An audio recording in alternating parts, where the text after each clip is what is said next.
بسم اللہ الرحمن الرحیم.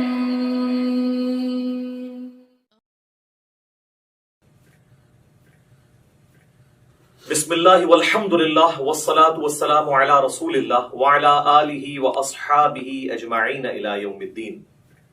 الحمدللہ آج 1 مارچ 2020 کو سنڈے کے دن علمی و تحقیقی مجلس نمبر 105 میں 105 نمبر میں ہم نماز کا پریکٹیکل طریقہ سیکھیں گے انشاءاللہ تعالی، اور اسی طریقے کے اندر ہم نماز میں جتنے پوسچرز ہیں کس طریقے سے بنانے ہیں، کون سا رکن کیسے ادا کرنا ہے اس کو سیکھیں گے. اس کے بعد پھر عام نماز کا جو طریقہ ہے اس کے بعد انشاءاللہ تعالی نماز وتر کے طریقے کو، نماز جنازہ کے طریقے کو اور نماز عیدین کے طریقے کو انشاءاللہ تعالی. تو سب سے پہلے میں جو نماز کے لیے ہماری ریکوائرمنٹ ہے اس کو ڈسکس کرتا ہوں. وضو اور غسل والا معاملہ تو الگ سے ہے، یہ ساری چیزیں انڈرسٹوڈ ہیں. اس کے بعد جب آپ مسجد میں آئیں گے تو نماز کے لیے سب سے ضروری چیز یہ ہے کہ آپ قبلہ رخ کھڑے ہوں گے اور اپنے دماغ میں نیت کو حاضر کریں گے کہ آپ کون سی نماز پڑھنے جا رہے ہیں. جب تک نیت حاضر نہیں ہوگی نماز درست نہیں ہوگی. صحیح بخاری اور صحیح مسلم کی متفق علیہ حدیث ہے کہ اللہ کے محبوب صلی اللہ علیہ وآلہ وسلم نے فرمایا انما الاعمال بالنیات، اعمال کا دار و مدار نیتوں کے اوپر ہے. تو نیت کو حاضر کرنا ضروری ہے. زبان سے نیت کا اظہار کرنا یہ کوئی ثابت نہیں ہے، البتہ نیت کو ذہن میں حاضر کرنا کہ میں اس وقت کون سی نماز پڑھنے جا رہا ہوں، کس وقت کی نماز پڑھنے جا رہا ہوں اور کتنی رکعتیں پڑھنے جا رہا ہوں، نوافل پڑھنے جا رہا ہوں یا فرض نماز پڑھنے جا رہا ہوں، یہ ضروری ہے. ادروائز پھر نماز نہیں ہوگی. اور جب آپ قبلہ رخ کھڑے ہوں، اب ہم تو ڈسکس کر رہے ہیں انڈیویجول کی نماز. جب امام کے پیچھے نماز پڑھنی ہے اس کا پروٹوکول تھوڑا بہت جو ڈفرنٹ ہے صف سیدھی کرنے کے اعتبار سے انشاءاللہ ہم پریکٹیکلی کریں گے آپ سب لوگوں کو کھڑا کر کے انشاءاللہ تعالی. انڈیویجول جب کھڑے ہوں گے نماز کے لیے تو آپ نے اپنے پاؤں اتنے کھول لیں کہ نارمل جس کو کہا جاتا ہے، یعنی اگر میں اپنے اس بازو سے ایک سیدھا پرپینڈیکولر ڈرا کروں تو وہ سیدھا جا کے میرے پاؤں کے ایج کو پہنچے. نہ بہت زیادہ پاؤں کھول لیں اور نہ بہت کم. اور عموماً اگر آپ تقریباً 10 سے 11 انچ تک کھول لیں تو وہ نارمل تصور کیے جاتے ہیں. جیسے ہی آپ اس سے باہر نکلیں گے تو پھر جب آپ صف میں کھڑے ہوں گے تو کندھے سے کندھا نہیں ملے گا اور اسی طریقے سے پاؤں سے پاؤں نہیں ملیں گے. پاؤں ملائیں گے تو کندھا آؤٹ ہو جائے گا، کندھا ملائیں گے تو پاؤں آؤٹ ہو جائے گا. تو یہ یعنی دونوں کو اس طریقے سے بیلنس کرنا ہے. مرد کے لیے یہ ضروری ہے کہ وہ اپنی شلوار کو ٹخنوں سے اوپر رکھے. نماز کے علاوہ بھی سنت ہے، نماز میں تو اسپیسیفکلی سنت ہے مرد کے لیے، کیونکہ سنن ابی داؤد میں حدیث ہے اس مرد کی نماز نہیں ہوتی جس کا کپڑا ٹخنوں سے نیچے ہو. تو اس چیز کو انشور کرنا ہے کہ آپ کا کپڑا جو ہے وہ ٹخنوں سے اوپر ہے، یعنی جو لٹکانے والا کپڑا ہے. جرابیں اس کے اندر نہیں آتی، وہ لٹکائی نہیں جاتی، وہ پہنی ہوئی ہوتی ہے. اس کے بعد اگر آپ کی آستینیں وضو کی وجہ سے چڑھی ہوئی ہیں اوپر، ان آستینوں کو نیچے کریں. کف ثوب بھی منع ہے. اسی طریقے سے تہمت کو یا شلوار کو اوپر کرنے کے لیے یوں اڑیسنا، اس کو اندر کی طرف موڑنا، یہ بھی منع ہے، یہ بھی کف ثوب کے اندر آتا ہے. صحیح بخاری میں ان چیزوں کی ممانعت موجود ہے نبی صلی اللہ علیہ وآلہ وسلم کے ریفرنس سے. تو اس اعتبار سے ان ساری چیزوں کو دیکھ لینا ہے. پھر آپ نے قبلہ رخ کھڑے ہونا ہے اس حال میں کہ آپ جب قیام کے لیے اپنے ہاتھوں کو بلند کریں تو آپ کے یہ چیز ذہن میں ہونی چاہیے کہ میں اللہ تعالیٰ کے سامنے ہینڈز اپ کرنے جا رہا ہوں. یہ رفع الیدین کا ایک فلسفہ ہے، اور یہ جب ذہن میں ہوگا تو پھر نماز کے اندر خشوع و خضوع بھی نصیب ہوگا انشاءاللہ تعالیٰ. رفع الیدین کیسے کرنا ہے؟ اپنے ہاتھوں کو نارملی بلند کرنا ہے، یعنی اس کونی کو اگر ہم پیوٹ مانیں تو یہ کونی اگر ہم یوں رکھتے ہوئے اپنے ہاتھ کو یوں بلند کریں تو آپ دیکھیں گے کہ میری جو انگلیاں ہیں وہ کانوں کی سیدھ میں آ گئی ہیں، سائڈ سے جا کے دیکھیں، اور میری ہتھیلی جو ہے وہ کندھے کی سیدھ میں آ گئی ہے. یہ سنت طریقہ ہے. اور اس دوران ہاتھ کی انگلیاں اتنی کھلی ہوئی ہونی چاہیے جو نارمل ہے. سنن ابی داؤد میں حدیث ہے کہ نبی علیہ السلام جب رفع الیدین کرتے تھے تو ہاتھوں کی انگلیوں کو پھیلا کر کرتے تھے. پھیلانے سے مراد یہ نہیں ہے کہ ایسے کرتے تھے, تو بالکل اب نارمل طریقہ ہے. یعنی وہ راوی یہ بتانا چاہ رہے ہیں کہ نبی علیہ السلام ہاتھوں کو یوں نہیں رکھتے تھے بلکہ نارمل ہی رکھتے تھے. اب آپ اس کو یوں دیکھیں گے تو میں جب اس کو ہاتھ کو بلند کروں گا تو آپ یہ دیکھیں, میرے دونوں انگلیاں کانوں کی سیدھ میں ہیں, میری ہتھیلیاں کندھے کی سیدھ میں ہیں, اور میری ہتھیلیاں قبلہ رخ ہیں. اور اس دوران یہاں پر ہی تھوڑی دیر کے لیے روکتے ہوئے میں اللہ اکبر کہوں گا اور اس کے بعد اپنے ہاتھوں کو باندھوں گا. اب جتنے بھی رفع الیدین ہوں گے وہ اسی طریقے کے ساتھ ہوں گے. صحیح مسلم میں حدیث ہے کہ نبی صلی اللہ علیہ وآلہ وسلم اپنے ہاتھوں کو کانوں تک بلند کرتے تھے. صحیح بخاری میں حدیث ہے کہ نبی علیہ السلام اپنے ہاتھوں کو کندھوں تک بلند کرتے تھے. اس میں تطبیق یہی بنتی ہے کہ آپ ہاتھ اس طرح بلند کرتے تھے کہ اگر انگلیاں دیکھی جائیں تو وہ کانوں کی سیدھ میں آ جائیں اور ہتھیلیاں دیکھی جائیں تو وہ کندھوں کی سیدھ میں آ جائیں. یہ نارمل پوزیشن ہے اور یہ بالکل صحیح ہونا چاہیے. اس کے لیے پریکٹس کرنے کا طریقہ ہے کہ آپ شیشے کے آگے کھڑے ہوں اور اس کی پریکٹس کریں. بعض لوگ ہوتے ہیں ان کے ہاتھ یوں ہوئے ہوتے ہیں, یوں ہوتے ہیں, کچھ یوں ہوئے ہوتے ہیں. یہ پریکٹس آپ کو کرنی پڑے گی. کسی کا ایک ہاتھ اونچا ہوتا ہے, نیچے ہوتا ہے, تو یہ اب مجھے جو آپ میں یہ کر رہا ہوں میرے سامنے شیشہ نہیں ہے, یہ میری پریکٹس کی وجہ سے یہ سیدھا نظر آ رہا ہے. بعض اوقات آپ سمجھ رہے ہوں گے کہ سیدھا ہے لیکن وہ سیدھا ہوتا نہیں ہے, ٹیڑھا ہو جاتا ہے. تو اس کے لیے آپ کو پریکٹس کرنی پڑے گی. اور رفع الیدین کرتے ہوئے آپ نے اللہ اکبر کہہ کے ہاتھوں کو باندھنا ہے. یہ صحیح بخاری کے اندر یہ بھی حدیث موجود ہے کہ نبی علیہ السلام رفع الیدین کرتے اور اللہ اکبر کہتے. اور صحیح بخاری مسلم میں یہ بھی ملتا ہے کہ آپ صلی اللہ علیہ وآلہ وسلم اللہ اکبر کہتے اور رفع الیدین کرتے. لہذا اس چکر میں نہیں پڑنا کہ پہلے رفع الیدین کرنا ہے یا پہلے اللہ اکبر کہنا ہے. دونوں بیک وقت کہنے ہیں, آگے پیچھے کہنے ہیں, جس بھی طریقے سے کہیں سائملٹینیسلی آپ کہہ لیں. ہر صورتحال جو ہے وہ سنت کے مطابق ہے, کیونکہ اتنی جو باریکی ہے نا وہ احادیث کے اندر نہ تو اللہ تعالیٰ کو مطلوب ہے کہ اس طرح کی رپورٹ کی جائے, نہ نبی علیہ السلام نے ان کو اس طریقے سے تعلیم فرمایا. تو یہ بڑی امپورٹنٹ چیز ہے اس حوالے سے. اللہ اکبر کہہ کے آپ نے ہاتھوں کو باندھا. اب ذرا یہ ہاتھوں کو باندھنے کی پوزیشن آپ ذرا دیکھ لیں. یہ میرا جو لیفٹ والا ہاتھ ہے یہ بعض لوگ یوں کر کے مٹھی بند کر لیتے ہیں, اس کو آپ نے یوں رکھنا ہے جو نارمل پوزیشن ہے. اس کے بعد آپ نے یہ دایاں ہاتھ بائیں ہاتھ کے اوپر یوں رکھا کہ جو نارمل پوزیشن ہے. بعض لوگ یوں کر کے پکڑ لیتے ہیں, ٹھیک ہے, اگر آسانی ہے یوں کر کے پکڑ لیں, یہ نارمل پوزیشن ہے. اور اگر آپ اس کو یوں رکھیں گے تو آپ کو رکھنے میں بھی آسانی ہوگی. یہ سنت طریقہ ہے جو صحیح بخاری کی حدیث کی روشنی میں ہمیں پتہ چلتا ہے, کیونکہ صحیح بخاری میں حدیث ہے کہ سہل ابن سعد الساعدی کہتے ہیں کہ نبی صلی اللہ علیہ وآلہ وسلم کے زمانے میں ہمیں حکم دیا جاتا تھا کہ ہم اپنا دایاں ہاتھ بائیں زیرہ کے اوپر رکھیں. اب زیرہ جو ہے یہ کونی سے لے کے انگلیوں تک ہے. اور ابو داؤد اور نسائی کے اندر حدیث ہے کہ نبی علیہ السلام نے اپنا دایاں ہاتھ بائیں رسق را سین غین کف اور ساعد پر رکھا. ساعد کہتے ہیں کف سے لے کر کونی تک. یہ کف کا لفظ تو اردو زبان میں بھی استعمال ہوتا ہے, یہ عربی کا ہے. اور یہاں انگلی سے لے کے کف تک رزق کہلاتا ہے, اور اس پورے کو ہم کہتے ہیں زیرہ. اور آپ دیکھیں پرانے زمانے میں جب جنگیں لڑی جاتی تھی تو زیرہ پہنی جاتی تھی, پورے جسم پہ بھی پہنی جاتی تھی. اور اس طرح صحیح مسلم میں اتنا ہی ملتا ہے کہ نبی علیہ السلام نے اپنا دایاں ہاتھ بائیں ہاتھ پر باندھا. ڈیٹیل بخاری میں اور ابو داؤد میں اور سنن نسائی میں ملتی ہے. مسند احمد میں روایت ہے کہ سینے پہ باندھا. اب سینے سے مراد یہ نہیں کہ آپ نے یوں کر کے باندھ لیا. سینے کی ڈیفینیشن ہے یہ نہر سے لے کر ناف تک, یہ سارے کا سارا سینہ ہے. یہ سینہ ہے.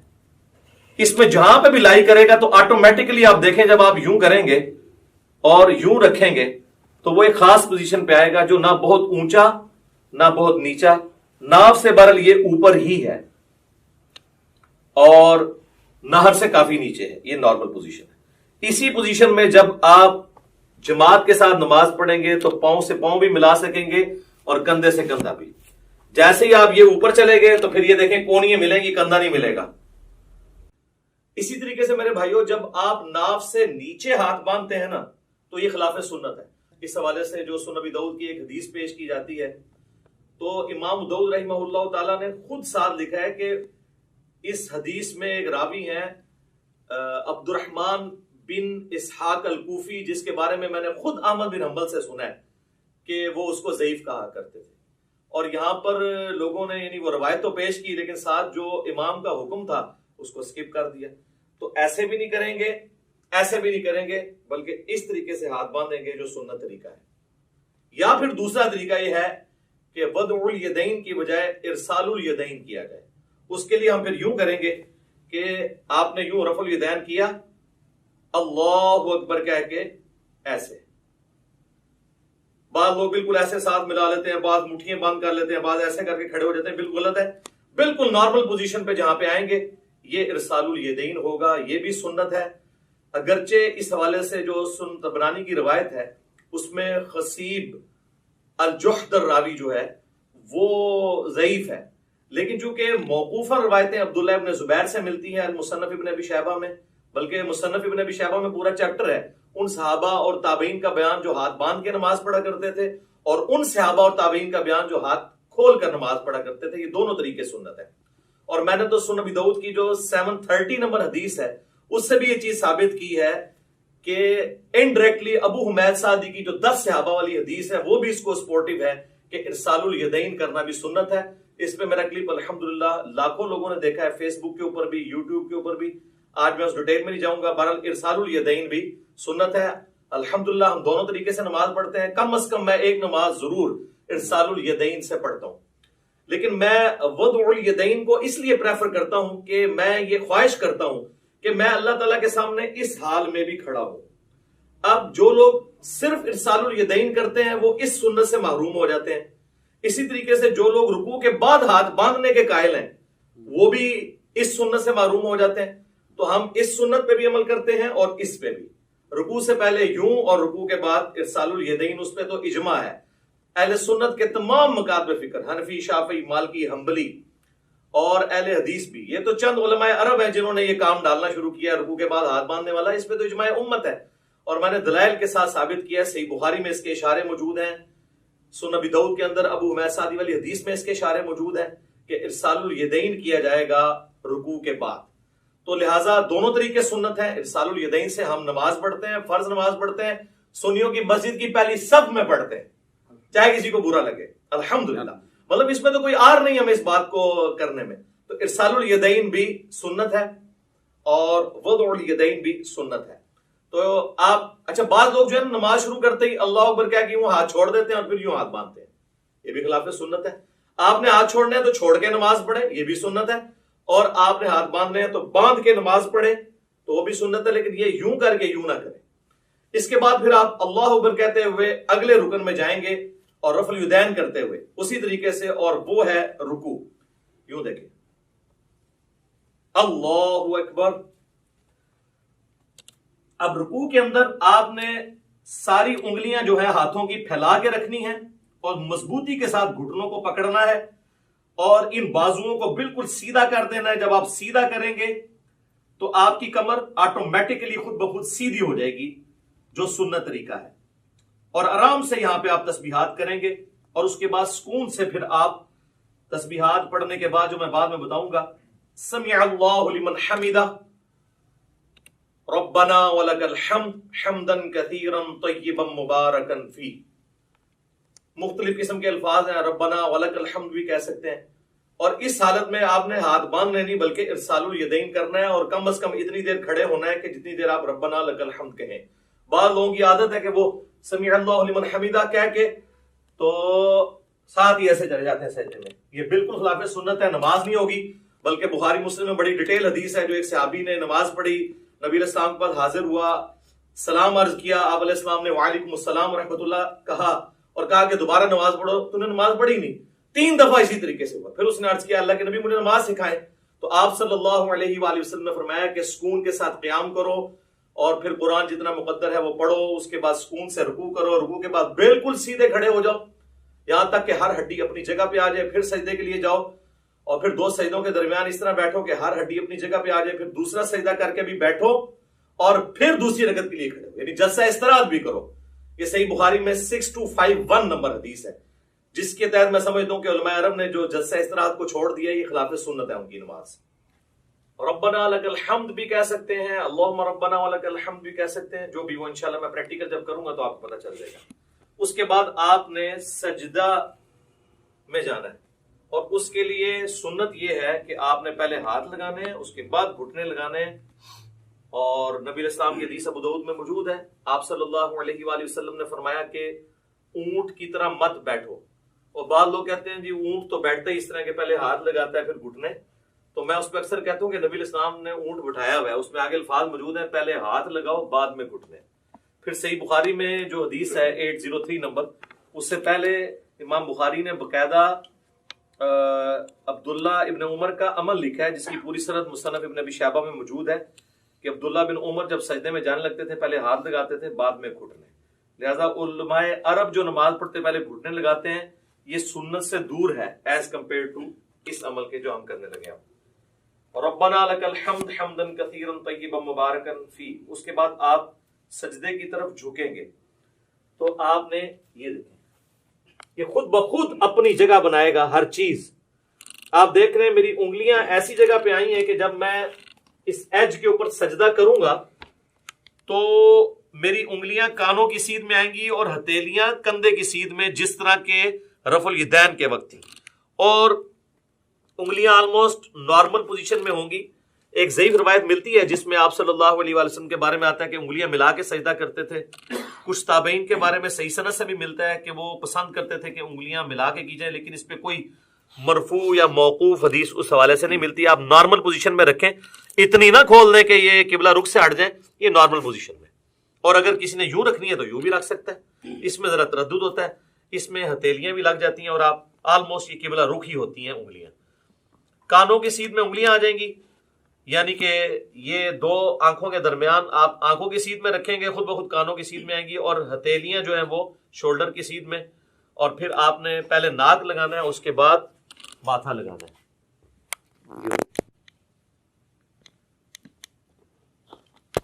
اسی حالت میں سجدے کی تسبیحات آپ نے پڑھنی ہے، سبحان ربی الاعلی، یا باقی تسبیحات انشاءاللہ پڑھ کے بتا دوں گا۔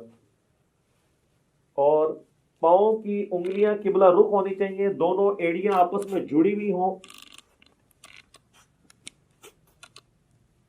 اور ہاتھ جو ہیں وہ پہلوؤں سے الگ ہوں، رانے جو ہیں وہ پنڈلی کے جوڑ سے الگ ہوں نارمل پوزیشن کے اوپر، اور ادھر سے اگر یعنی اس میں گیپ بھی موجود ہونا چاہیے۔ سب سے افضل طریقہ تو یہی ہے کہ تھوڑا اور بڑا کر لیا جائے سجدہ یوں کر کے، لیکن وہ آج کل ہماری صفحے جو ڈیزائن ہے اس میں وہ بڑے والا سجدہ نہیں ہوتا جو بخاری مسلم میں آتا ہے کہ بکری کا بچہ بھی گزر سکتا تھا، وہ اعلیٰ ترین درجہ ہے۔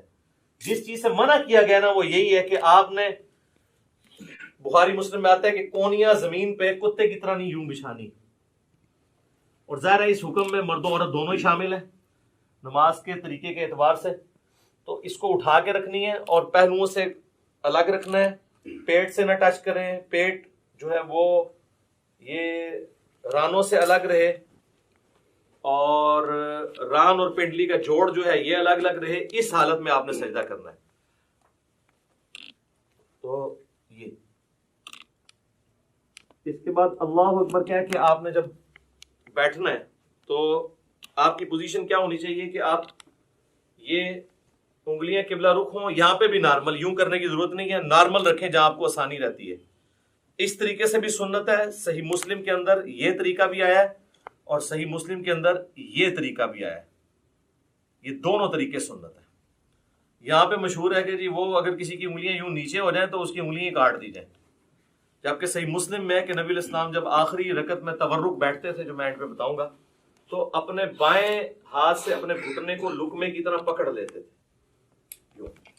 تو یوں بھی رکھنا سنت ہے، اور جب یوں رکھیں گے تو ابو داؤد میں حدیث ملتی ہے سنن نسائی کے اندر کہ نبی علیہ السلام کی جو یہ زرہ ہے وہ ران کے ساتھ لگ جایا کرتی تھی، آپ یہ دیکھیں لگی ہوئی ہیں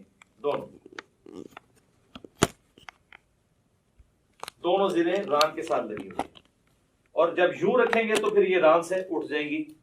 یہ طریقہ بھی سنت ہے، اس میں کوئی فرق نہیں ہے، دونوں طریقے سنت ہیں۔ یہ دو سجدوں کے درمیان آپ بیٹھیں گے اور اس میں آپ نے جو تسبیحات پڑھنی ہے، رب اغفر لی رب اغفر لی، اس کے علاوہ اور تسبیحات بھی ہیں۔ بعض لوگ یہاں پہ بھی انگلی اٹھا لیتے ہیں، وہ حدیث بھی کمزور ہے، سفیان ثوری کی تدریس کی وجہ سے انگلی نہیں اٹھانی، نارمل رکھنا ہے آپ نے۔ اس کے بعد پھر اللہ اکبر کہہ کے آپ نے دوسرے سجدے میں جانا ہے، اور پھر اسی طریقے سے تسبیحات کرنی ہے، ناک بھی لگنا چاہیے، ماتھا بھی لگنا چاہیے، اور زمین کی سختی ہلکی سی معلوم ہونی چاہیے، بالکل نہیں ہوا میں سجدہ ہو رہا ہو، بہتر ہے مٹی والی جگہ پہ ہو تو زیادہ افضل ہے، اور نبی الاسلام کو پسندیدہ بھی ہے، باقی چٹائی وغیرہ بھی جائز ہے، میں نے اس کے حوالے سے بھی کافی ویڈیوز ریکارڈڈ موجود ہیں۔ دوسرا سجدہ کر کے بھی آپ اللہ اکبر کر کے بیٹھیں گے۔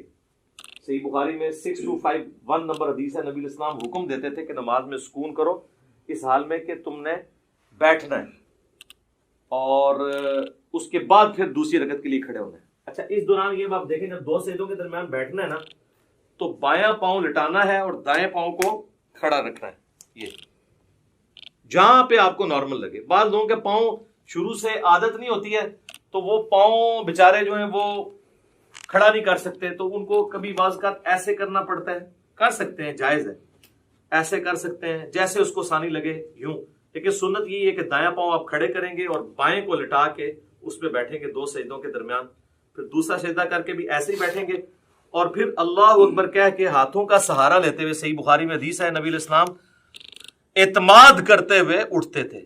تو اعتماد کرتے ہوئے بعض لوگوں نے یہاں پہ وہ مٹھی بنانے والی وہ ایک کمزور روایت تھی، اس کا سہارا لیا، وہ کمزور روایت ہے۔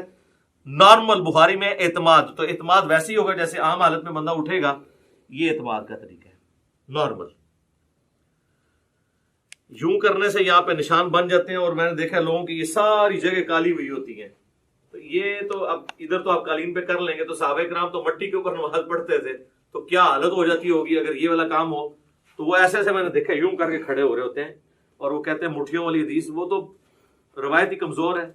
بخاری میں واضح ہے کہ نبی علیہ السلام اعتماد کر کے تو دوسری رکعت کے لیے کھڑے ہوتے تھے۔ اور اب جب ہم نے دوسرے سجدے سے سر اٹھانا ہے، اللہ اکبر کہنا ہے، لیکن یہاں بیٹھنا ہے تو کچھ نہیں پڑھنا، بس اتنی دیر بیٹھنا ہے کہ سارے اعضاء اپنی جگہ پہ آ جائیں، اس کے بعد بغیر اللہ اکبر کیے ہوئے یوں کھڑے ہونا ہے، اور پھر ارسال الیدین کر رہے ہیں تو ایسے کھڑے ہو کے اگلی رکعت شروع کرنی ہے، اور وضع الیدین کر رہے ہیں تو اپنے ہاتھ باندھ کے، دونوں طریقے درست ہیں۔ اور پھر دوسری رکعت کو آپ نے اسی طریقے سے مکمل کرنا ہے۔ جب دوسری رکعت میں آپ تشہد میں پہنچیں گے، آپ دیکھ رہے ہیں دوسری رکعت جو ہے رفع الیدین کے بغیر شروع ہوئی ہے۔ جب ہم کھڑے ہوئے ہیں تو ہم نے رفع الیدین کر کے ہاتھ نہیں باندھے، بلکہ ڈائریکٹ ہاتھ باندھے۔ اور رکھتے جتنی ہیں وہ رفع الیدین سے شروع ہوتی ہیں، یعنی طاق رکھتے ہیں، پہلی اور تیسری، دوسری اور چوتھی بغیر رفع الیدین کے شروع ہوتی ہے۔ لیکن جو دوسرے والے رفع الیدین ہیں، رکوع میں جاتے وقت اور رکوع سے اٹھتے وقت، یہ ہر رکعت میں ہوتا ہے۔ ایک اور رفع الیدین بھی ہے جو انس بن مالک سے جز رفع الیدین میں امام بخاری نے نقل کیا ہے، دو سجدوں کے درمیان، تابعین سے بھی ثابت ہے، وہ بالکل ہم جائز سمجھتے ہیں۔ اب اگر کسی نے وہ کرنا ہے، ہمارے اہل تشیع بھائی کرتے ہیں، تو پہلے سجدے سے آپ اٹھیں اللہ اکبر کہہ کے، یہاں پہ بیٹھے رب اغفر لی رب اغفر لی اللہم اغفر لی وارحمنی واہدنی وعافنی وارزقنی، اس کے بعد آپ نے یوں کرنا ہے اللہ اکبر، اور پھر دوسرے سجدے میں جانا ہے۔ تو یہ طریقہ بھی درست ہے کیونکہ صحابہ کرام سے ثابت ہے، لیکن اکثر احادیث سجدوں کے بغیر رفع الیدین والی ہیں۔ یہ اکثر لوگ کہہ رہے ہوتے ہیں سجدوں میں بھی ہے، تو ہم تو سجدوں میں بھی قائل ہیں، میں تو سجدوں میں بھی کر لیتا ہوں، ارسال الیدین سے بھی نماز پڑھ لیتا ہوں، وضع الیدین سے بھی پڑھ لیتا ہوں، تو اس میں کوئی فرق نہیں ہے، جو سنت طریقے ثابت ہے۔ تو دوسری رکعت میں جب آپ بیٹھیں، اگر تو 4 رکعت والی نماز ہے تو پھر آپ یوں ہی بیٹھیں گے جس طرح آپ جلسے کے اندر بیٹھتے ہیں۔ دو سجدوں کے درمیان جو بیٹھنا ہے وہ جلسہ کہلاتا ہے، جس طرح رکوع کے بعد کھڑے ہونا قومہ کہلاتا ہے۔ تو یوں کر کے بیٹھیں گے، اسی طریقے سے یہ پاؤں کھڑے ہوئے ہوں گے، اور یہاں پہ آپ تشہد پڑھیں گے، اور تشہد بیٹھتے ہی آپ نے اپنی انگلی بلند کر لینی ہے۔ صحیح مسلم میں 4 حدیث ہیں رفع سبابہ کے اوپر، یعنی انگلی کو بلند کرنا۔ اس میں سنت طریقہ یہ ہے کہ آپ نے یہ درمیان والی انگلی اور انگوٹھے کا یوں ہلکا بنانا ہے ایسے کر کے، اور ابو داؤد میں الفاظ ہے کہ نبی علیہ السلام جب انگلی اٹھاتے تھے ہلکی سی جھکی رکھتے تھے، یہ ایسے کر کے نہیں اٹھانی، اور مسلسل تشہد میں بیٹھتے ہی اس کو اٹھا لینا ہے، اور اگر آخری تشہد میں ہے تو دعاؤں میں پہنچ کے اس کو ہلکی ہلکی یوں حرکت بھی دینی ہے۔ یہ بھی ثابت ہے، اور صحیح مسلم میں عبداللہ ابن زبیر جو نقل کر رہے ہیں وہ صرف اشارے کو نقل کر رہے ہیں، حرکت کو نہیں کر رہے، تو بغیر حرکت کے بھی اشارہ تھرو یوں کرنا یہ ثابت ہے۔ یہ طریقہ بھی ثابت ہے انگلی اٹھانے کا، اور ایک یہ طریقہ بھی ہے انگوٹھے کو اس جڑ میں رکھ کے یوں کر کے، اس کو کہتے ہیں وہ 53 کا عدد بنانا، یہ بھی طریقہ ٹھیک ہے۔ یہ دونوں طریقے ٹھیک ہیں۔ یہ عمومی طریقہ احادیث کے اندر رپورٹ ہوا ہے، چاہے یہاں پہ رکھیں چاہے یہاں پہ رکھیں، دونوں طریقے درست ہوں گے تشہد میں۔ اور یہ میں درمیان والے تشہد کی بات کر رہا ہوں جو 2 رکعتوں کے بعد ہے، جب آپ 4 رکعت پڑھ رہے ہو تو محمد عبدہ و رسولہ تک پڑھ کے ساتھ دروشی بھی پڑھ لیں تو افضل ہے۔ وہ مسند احمد میں حدیث موجود ہے کہ آپ تشہد کے بعد بھی کھڑے ہو سکتے ہیں۔ سنن نسائی میں، صحیح مسلم میں موجود ہے کہ نبی الاسلام جب 9 رکعت وتر پڑھا کرتے تھے تو 8ویں رکعت میں بیٹھتے، تشہد پڑھتے، دروشی پڑھتے، اس کے بعد دعائیں پڑھتے، اور پھر آپ صلی اللہ علیہ وآلہ وسلم کھڑے ہوتے تھے 9ویں رکعت کے لیے۔ تو درمیان والے تشہد میں پڑھ سکتے ہیں۔ بہرحال اس میں جب آپ کھڑے ہوں گے دروشی پڑھنے کے بعد اللہم صلی علی محمد وعلی آل محمد اتنا بھی پڑھ لیں تو کافی ہے۔ یہ بھی سنن نسائی میں 1293 نمبر 1293 نمبر حدیث ہے، نبی اسلام نے یہ مختصر دروشی بھی تعلیم فرمایا۔ تو اللہ اکبر کہہ کے جب کھڑے ہوں گے تو زمین پر اعتماد کریں گے یوں، اور اٹھتے وقت پہلے گھٹنے اٹھائیں گے، اس کے بعد آپ ہاتھوں کو اٹھائیں گے۔ جاتے وقت ہاتھ پہلے لگاتے ہیں، گھٹنے بعد میں، اور اٹھتے وقت اس کو اس طریقے سے آپ ریورس کرتے ہیں۔ یعنی دوسرے الفاظ میں جو کچھ آپ نے بچپن سے سیکھا ہے تقریباً اس کے الٹ ہی کرتے ہیں آپ۔ پہلے گھوڑے لاندے نے پھر ہاتھ لاندے نے، تو اس طرح ذرا آسانی سے سمجھ آ جائے گا۔ اسی کو ہم نے عرض کیا ہے کہ مرنے سے پہلے اے مسلمان کر لے اس پہ غور، کتابوں کا خدا اور ہے، باپوں کا خدا اور ہے۔ اچھا لوگ بڑا پراپوگنڈا کر رہے ہیں، اس نے 2 خدا کر دیے ہیں۔ 2 خدا نہیں ہم نے کیے ہیں، ہم نے یہ بتایا کہ اس خدا کا تعارف جو آپ نے کروایا ہے وہ نہیں ہے جو نبی علیہ السلام نے کروایا۔ وہ تو میں نے کلیریفائی بار بار کیا، ان کو بھی خیر سمجھ ہے۔ تو یہ کتابوں کی نماز آپ کو سکھا رہے ہیں جو نبی علیہ السلام نے امت تک، صحابہ، اہل بیت، تابعین، تبع تابعین کے ذریعے ہم تک پہنچائی ہیں الحمدللہ۔ اچھا اب چونکہ تیسری رکعت ہے تو تیسری رکعت میں جب ہم زمین پہ اعتماد کر کے کھڑے ہوں گے تو آپ اللہ اکبر، یہاں سے کھڑے ہوتے ہی آپ نے اللہ اکبر کہنا ہے، یعنی اللہ اکبر۔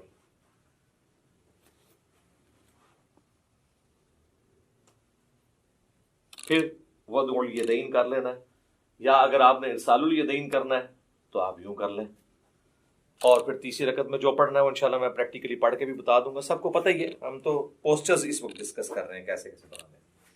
تیسری رکعت بھی اسی طریقے سے ہوگی، اور تیسری رکعت میں بھی دوسرا سجدہ کرنے کے بعد جلسے میں بیٹھ کے، جسے جلسہ استراحت کہتے ہیں، پھر آپ نے کھڑے ہونا ہے تیسری رکعت کے لیے اور چوتھی رکعت کے لیے، اور وہ رفع الیدین کے بغیر ہوگی، ڈائریکٹ ہاتھ باندھیں گے یا ارسال الیدین کریں گے نارمل پوزیشن میں۔ پھر اسی طریقے سے اللہ اکبر کہہ کے آپ رکوع میں جائیں گے، پھر رکوع سے اٹھیں گے اور ربنا لک الحمد کہیں گے۔ تو چوتھی رکعت میں جب آپ دوسرا سجدہ کر کے بیٹھیں گے تو صحیح بخاری میں موجود ہے نبی صلی اللہ علیہ وآلہ وسلم تورک کیا کرتے تھے، اور اس میں الفاظ ہیں کہ چوتھی رکعت میں بیٹھتے تھے، اور ابو داؤد میں یہ الفاظ ہیں ابو حمید سعدی والی حدیث کے اندر کہ جس رکعت میں آپ نے سلام پھیرنا ہوتا تھا نا اس میں آپ تورک کرتے تھے۔ تو اس سے ہمیں یہ بات پتہ چلی کہ چاہے 4 رکعت والی نماز ہے، 3 والی ہے، 2 والی ہے، جس تشہد میں دروشی پڑھنے کے بعد آپ نے سلام پھیرنا ہے اس میں آپ نے تورک کرنا ہے۔ اور اس میں حکمت بھی ہے کہ اس میں انسان تھکتا نہیں ہے۔ تورک جو ہے یہ دایاں پاؤں آپ نے بائیں پاؤں کے نیچے سے گزار کے دائیں پاؤں کو آپ نے کھڑا کرنا ہے، اور آپ نے دائیں پاؤں کے نیچے سے بائیں پاؤں کو گزارنا ہے اس حالت میں، یہ تورک ہے۔ اور آپ یوں بھی کر سکتے ہیں۔ یہ ابو داؤد میں یہ بھی حدیث ہے کہ نبی علیہ السلام نے اپنے دونوں پاؤں ایک طرف نکال دیے، یہ ایک طرف نکالے ہوئے میں نے دونوں پاؤں، یہ بھی ٹھیک ہے، یہ بھی ٹھیک ہے۔ اس میں حکمت یہ ہے کہ جب آپ یوں بیٹھتے ہیں نا تو آخری تشہد تو چونکہ نبی علیہ السلام کا بہت زیادہ دعاؤں پہ ہوتا تھا، لمبا ہوتا تھا، اس میں آپ تھکتے نہیں ہیں۔ اس طرح بیٹھیں گے تو تھوڑی دیر کے بعد آپ کو تھکاوٹ محسوس ہونا شروع ہو جاتی ہے، الا یہ کہ بہت پتلا بندہ اس کو تو فیل نہیں ہوتا۔ تو یہ درمیان والا تشہد ہے اور یہ آخری تشہد ہے، چاہے وہ فجر کا ہو، مغرب کا ہو، عشاء کا ہو، آخری تشہد اس طریقے سے ہونا ہے۔ اور اس میں بھی آپ نے اس طرح انگلی اٹھا کے رکھنی ہے، تشہد میں مسلسل انگلی اٹھانی ہے۔ یہ جو کہتے ہیں اشہد ان لا الہ پہ اٹھاؤ، الا اللہ پہ گرا دو، یہ کوئی ثابت نہیں ہے۔ یہاں پہ رکھیں، یہ بھی سنت ہے۔ اور یہ صحیح مسلم میں الفاظ ہیں کہ نبی علیہ السلام جب تشہد میں بیٹھتے تو اپنا دایاں ہاتھ جو ہے وہ دانے گھٹنے کے اوپر بائیں گھٹنے پہ رکھ کے اس کو لقمے کی طرح پکڑ لیتے، جو آپ کے بابوں نے آپ کو سکھایا کہ جس کی انگلیاں نیچے ہوں انگلیاں کاٹ دی جائیں۔ اور یہ وہ سنت ہے جو صحیح مسلم کے اندر ہے۔ ہر شے پٹھی دسی تانوں، پھر کہندے ساڈے بابیاں نوں کچھ کہندا ہے، اور کینوں کہاں میں؟ نیوٹن نوں کہاں؟ جنہوں نے کام پایا انہوں نے کہنا ہے نا۔ یہ بھی سنت ہے، یہ صحیح مسلم میں یہ بھی سنت آئی ہے، اور یہ بھی، یہ مسلسل اٹھا کے رکھنی ہے۔ اور ابو داؤد میں، نسائی میں آتا ہے کہ جب آپ دعاؤں میں پہنچتے تھے نا تشہد کے اینڈ پہ، درود شریف کے بعد، تو ہلکا ہلکا اسے یوں حرکت بھی دیتے تھے۔ اور اس کے بعد جب آپ پورا تشہد دعائیں مانگ لیں گے، پھر آپ نے دائیں اور بائیں سلام پھیرنا ہے۔ اس میں جو امام مسجد حضرات ہیں وہ تو سلام یہی پھیر رہے ہوتے ہیں، السلام علیکم ورحمۃ اللہ، اور دوسرا سلام ادھر کرتے ہیں، السلام علیکم ورحمۃ اللہ۔ یہ بالکل خلاف سنت ہے۔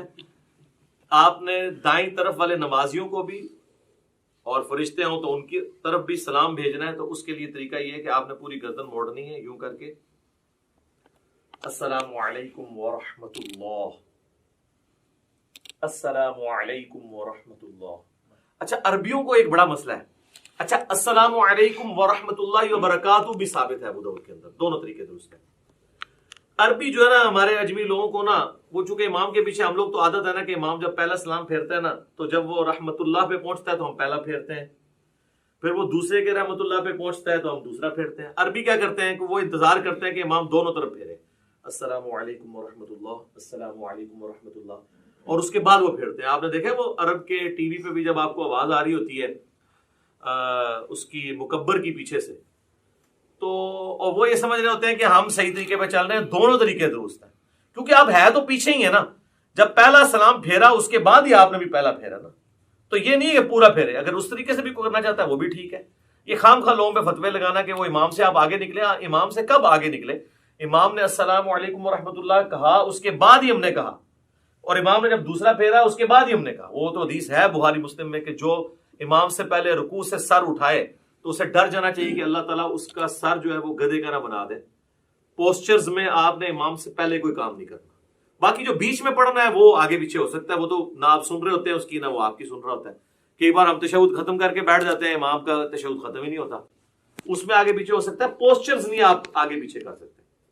اور دیکھیں اللہ نے نماز میں کیا برکت رکھی ہے کہ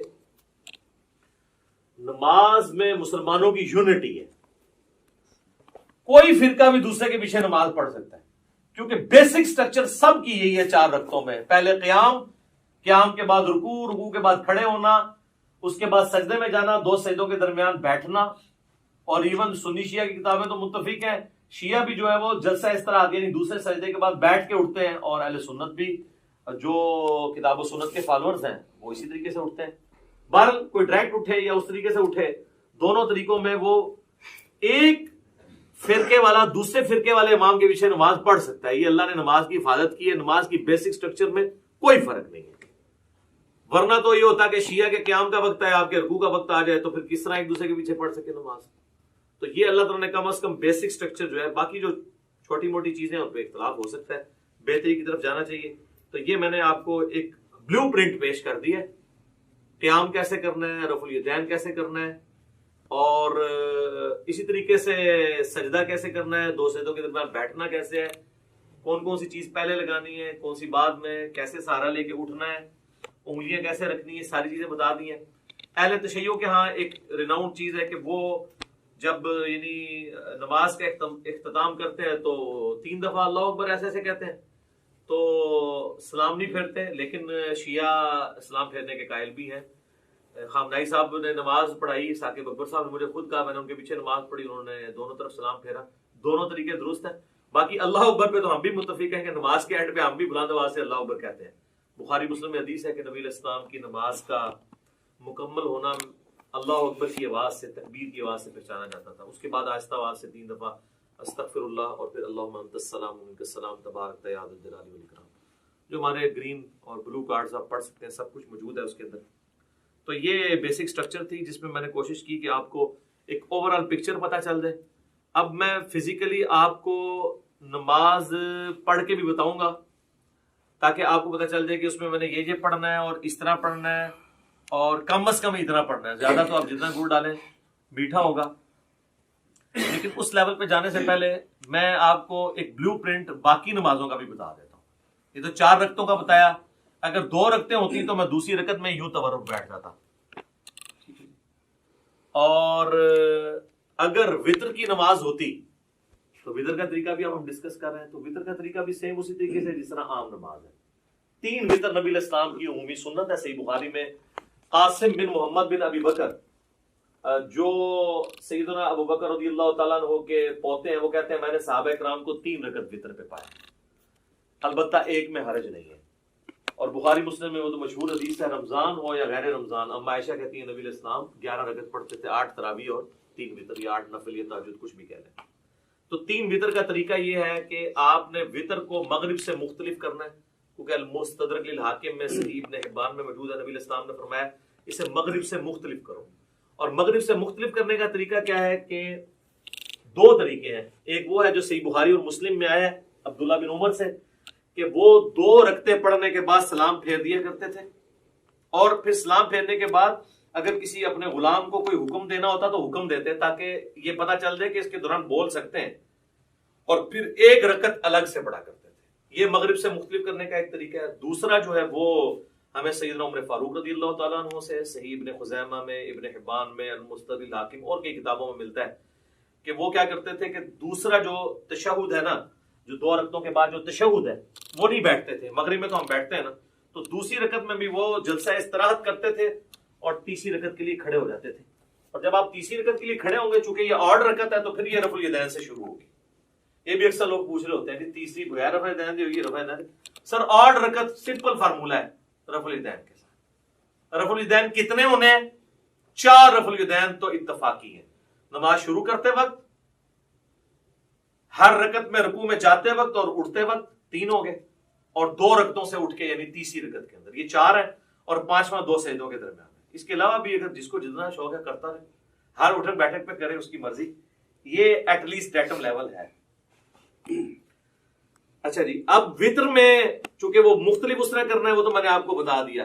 جب آپ تیسری رکعت میں ہوں گے، چاہے وہ الگ سے پڑھ رہے ہوں آپ، چاہے وہ آپ فصل کر کے یعنی سلام درمیان والے دونوں پھیر کے اس کے بعد پڑھ رہے ہوں، تو جب آپ تیسری رکعت میں سورۃ الفاتحہ میں سورت ملا لیں گے، اس کے بعد آپ اس کے ساتھ ہی دعائے قنوت پڑھ سکتے ہیں.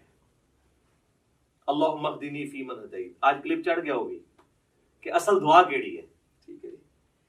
تو اور اس میں آپ ارسال الیدین اگر کیے ہوئے ہیں تو اس حالت میں پڑھیں گے، لیکن پڑھیں گے آپ رکوع سے پہلے.